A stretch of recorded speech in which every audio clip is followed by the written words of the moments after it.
Right now at 5, the governor lets Hoosiers know whether we are moving forward with reopening plans or staying put as our state and the nation try to ward off the coronavirus.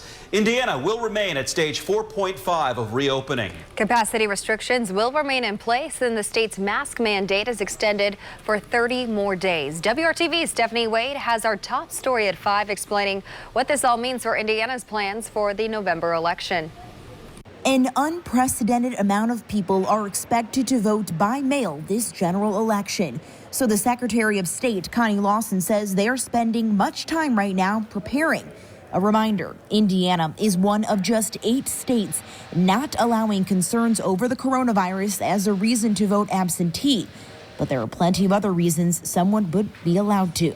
As of this morning, we have 99,146 requests to vote absentee by mail, compared to 53,818 that were requested for the entire election period in 2016. If you want to vote by mail, you need to mail your application for an absentee ballot no later than October 19th.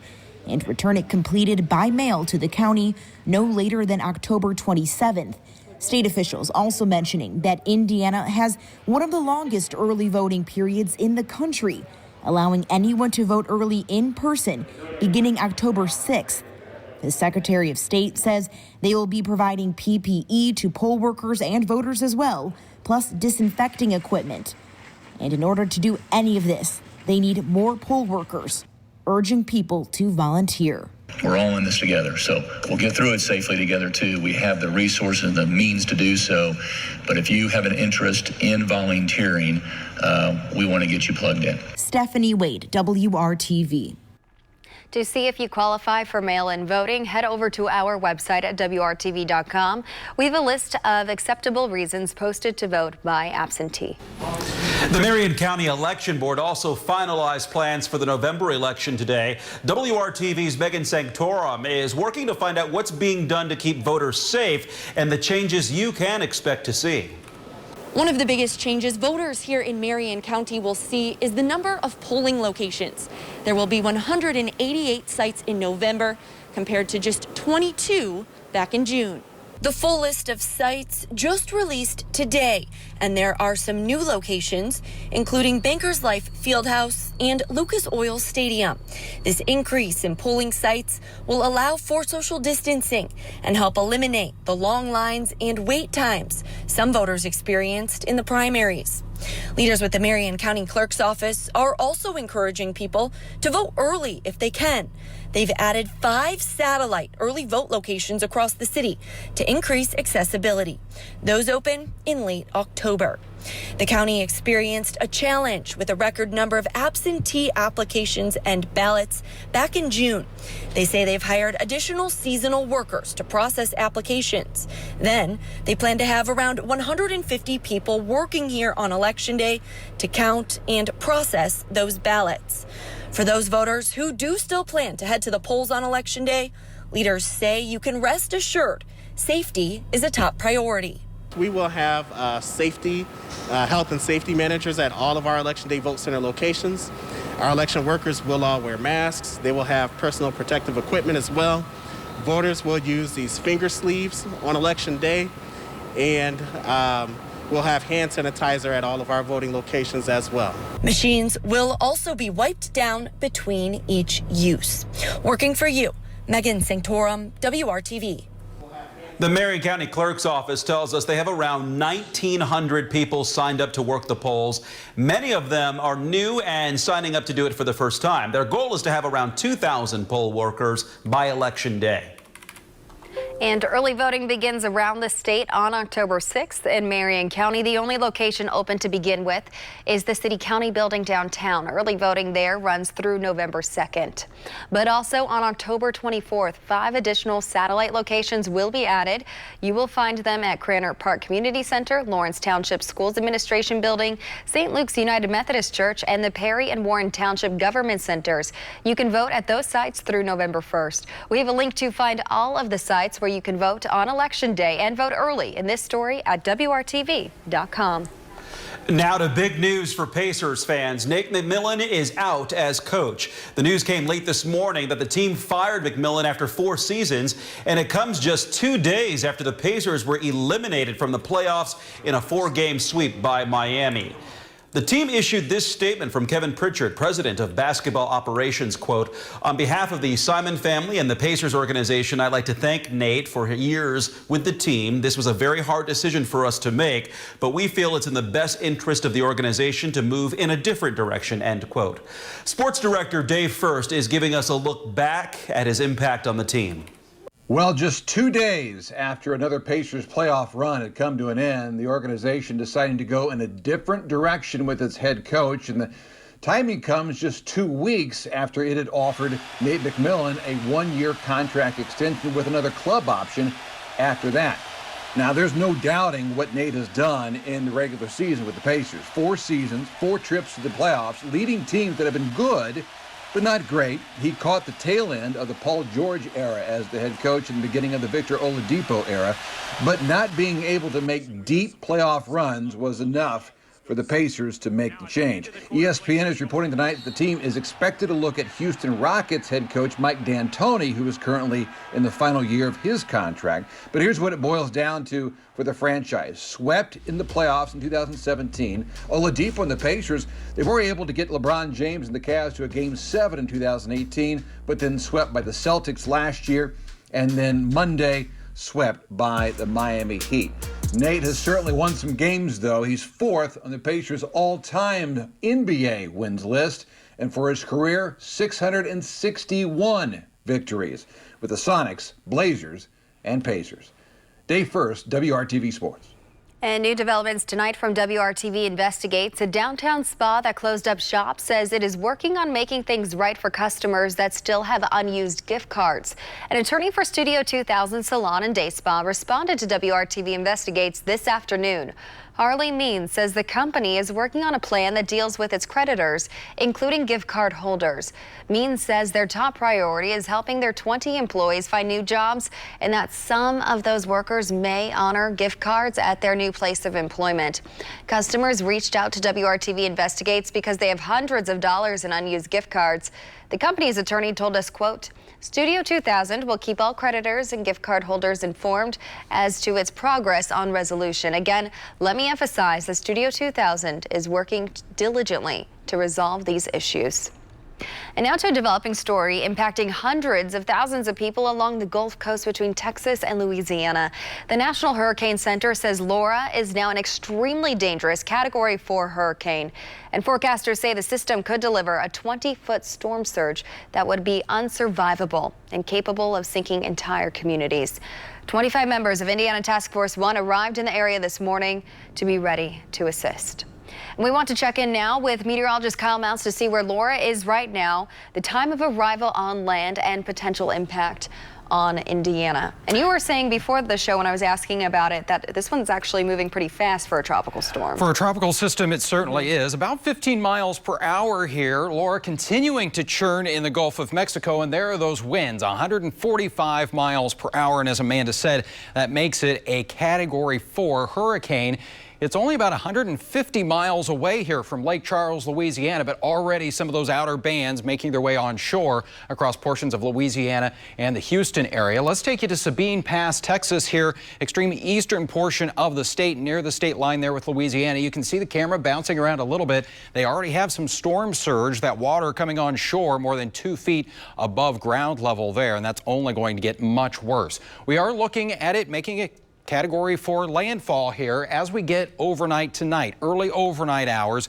Then it will continue to move to the north before taking a turn to the east here. And you can see the center of that track would take it near the Ohio River. So I think we'll get a little impact here from this, mainly an increase in moisture. You can see there's the remnants of Laura. This is as we get to 11 a.m. on Friday. We'll see that rain increasing in coverage, a few thunderstorms, but it looks like that wind should stay with those gusts under 20 miles per hour for us. Kevin will have much more on our forecast in a few minutes. Mark.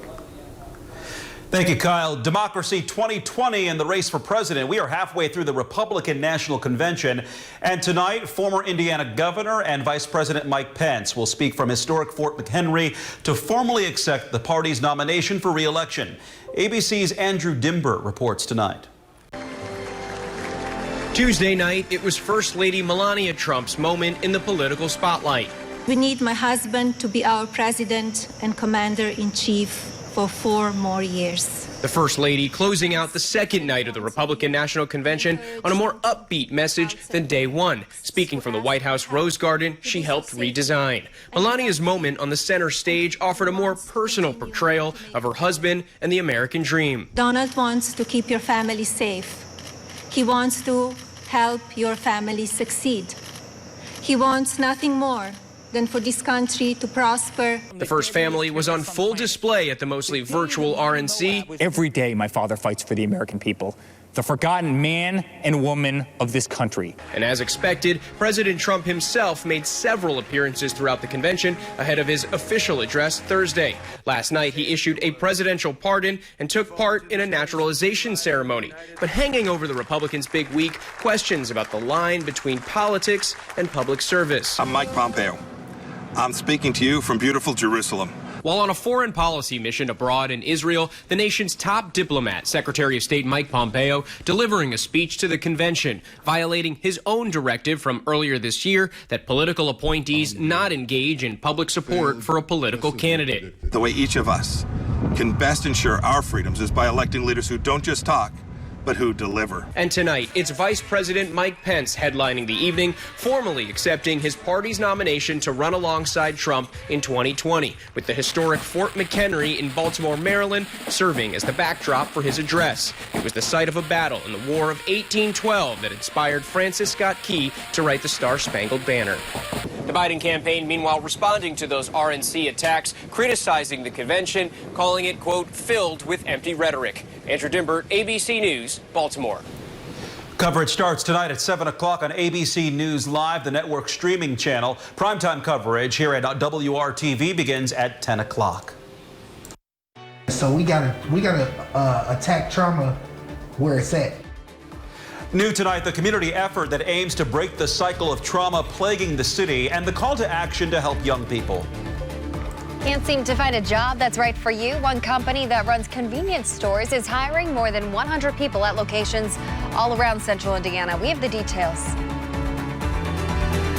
It's hot and humid, but it's dry right now, 89 degrees. When thunderstorms return and the look into the weekend changes coming up.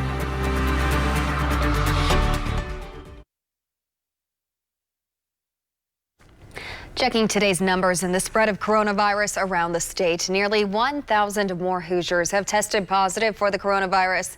Those results recorded between August 14th and yesterday.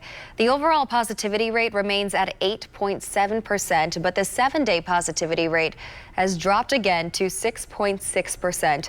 That 7-day period is August 12th through the 19th. Overall, more than 89,300 Hoosiers have tested positive. And 18 more Hoosiers have died from COVID-19. Those deaths occurred between June 25th and yesterday. The total number of deaths now stands at 3,041. No doubt about it, we're facing unprecedented times. There's a pandemic, students are remote learning, there's racial unrest, and violence continues to rise. WRTV's Troy Washington is showing us the call to action to help young people cope with it all. Dominique Freeman and Philip Martin are both seniors in high school, but their most memorable year has now been reduced to remote learning because of the pandemic. And that's not all they're dealing with. Both boys recently lost someone to gun violence. My stepbrother, I lost him to gun violence in June, the 20th of June. I was angry and sad. Freeman lost his best friend in May. Why didn't you talk to anyone about it? I don't like talking about it. The trauma of it all, including the rise in gun violence in the city of Indianapolis, is weighing on the boys. It hit me like it's real out here, and this could be anybody. Aaron Green and Voices Corp noticed the burden of surviving a pandemic, navigating racial unrest, and adjusting to a new way of learning while grieving, and stepped in. Let's get in our own communities where people know us, and actually reach out to the youth because it is a spike in youth violence. For Aaron Green, addressing trauma is a part of his purpose. He was just 17 years old when he lost his father to gun violence.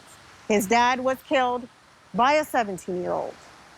Here's a post that was shared asking people to start where they live and check on the young people in their neighborhoods. I want to be able to help you before it's too late, to where this trauma just keeps building up and building up and building up. And then eventually it's going to be that one thing that makes you explode. We got to attack trauma where it's at. So if Working for you in downtown Troy, Washington, WRTV.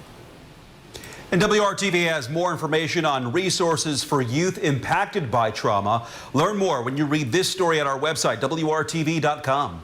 Hiring Hoosiers is our commitment to keeping you informed of job opportunities of all kinds. GetGo, the cafe and gas station company, is hiring to fill 150 full and part-time positions in central Indiana. There are positions open on all shifts, daytime, evening, and overnight. Jobs are available in Indianapolis, Carmel, Zionsville, Avon, Plainfield, Greenwood, and many more. You can find a link to apply in this story on hiringhoosiers.com. And now to your Storm Team 6 forecast and another steamy day out there, Kevin. Whew.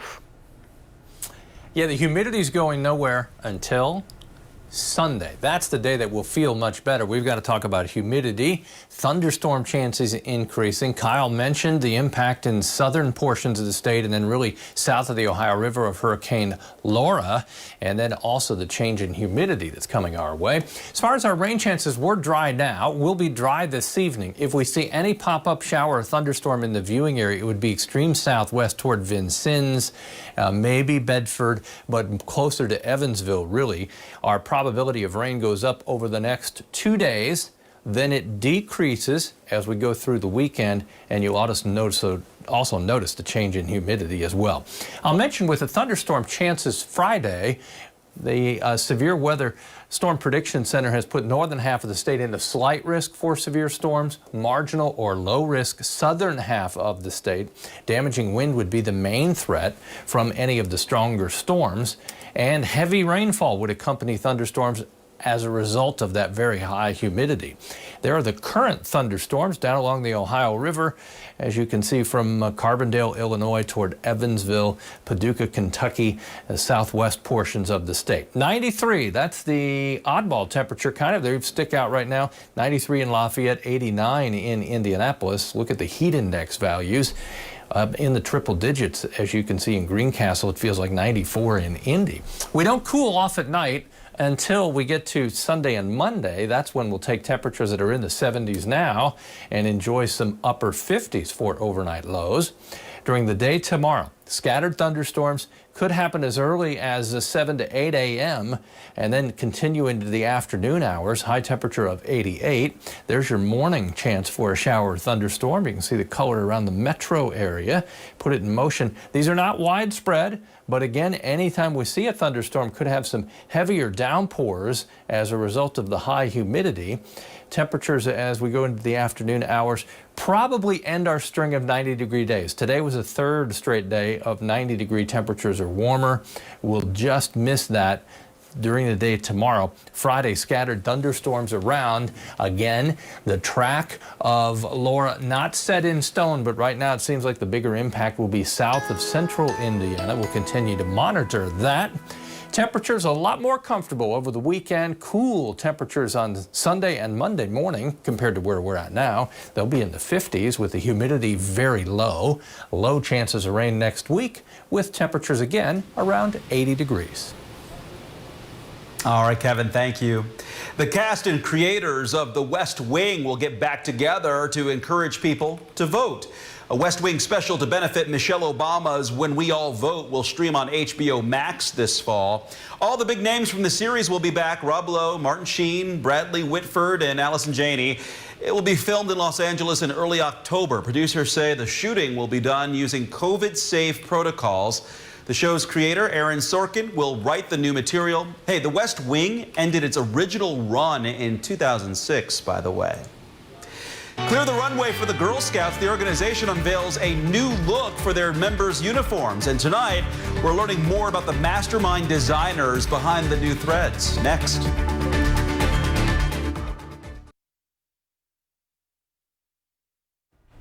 Welcome back. The brown vests and the matching skirts are gone. The Girl Scouts are Updating their look, 3 students from the Fashion Institute of Technology came up with the new wardrobe. The designers worked to combine the classic Girl Scout uniform with a style that allows more individuality. The new uniform includes a new vest and sash, as well as a variety of crew neck t-shirts, pocketed spandex leggings, a knit skater dress, and a light washed denim jacket. We checked with the Girl Scouts of Central Indiana, who told us the new styles can be pre-ordered online now for delivery in late September. They should also be available in their in-person shops in about 3 weeks. Prices range from $10 to $49, and those outfits look darling. Excited to see the girls on them. Still ahead on the news at 5:30, move-in day, the steps being taken to make sure it's a safe start to the year at Franklin College.